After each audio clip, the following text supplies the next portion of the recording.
Second time cover பண்ற மாதிரி இருக்கும். 2 டைம்ஸ் போற மாதிரி இருக்கும் இந்த பிளவுஸ்ல. நம்மகிட்ட ஒரு 4 டைப்ஸ் ஆஃப் மிஷின்ஸ் இருக்கு. பட்டர்ஃப்ளை மாடல் இருக்கு, ஃபியூச்சர் மாடல் இருக்கு, டபுள் எட் மாடல் இருக்கு. ஓகேங்களா? ஒரு நார்மல் பிளவுஸ் எம்ப்ராய்டரி நீங்க போடணும்னா இந்த மிஷின் பட்டர்ஃப்ளை மாடல்ல உங்களுக்கு ஆப்டா இருக்கும். நீங்க ஃபியூச்சர் மாடல்ல நீங்க எடுத்துக்கலாம். அது 20 to 48 இருக்கும் அந்த மிஷின். ஃப்ரேம் சைஸ் உங்களுக்கு பெருசா வரும். டபுள் எட் இருக்கும். இன்னொரு மாடல் அது வந்து உங்களுக்கு டபுள் எட் டைப் இருக்கும். சரிங்க, இதே எட் டபுள் எட் டைப்ல இருக்கும். ஸோ நம்ம கிட்ட வந்து நிறைய வேரியன்ட் டைப் ஆஃப் மிஷின்ஸ் வந்து அவைலபிளா இருக்குங்க சார். அது இல்லாம பாத்தீங்கன்னா இந்த மிஷின் வந்து உங்களுக்கு எம்ப்ராய்டரி டிசைன் அதுதான் உங்களுக்கு இம்பார்ட்டன்ட். சரி ஒர்க் பண்ணிக்கலாம், மிரர் ஒர்க்லாம் பண்ணிக்கலாம். நேம் வந்து வாட்டெவர் நீங்க என்ன லைக் பண்றீங்களோ நேம்லாம் டிசைன் பண்ணிப்பாங்க.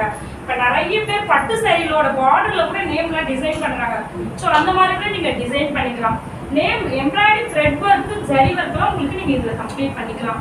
ஓகேங்களா? இதுல வந்து உங்களுக்கு டிஃப்ரெண்ட் நெக்ஸ்ட்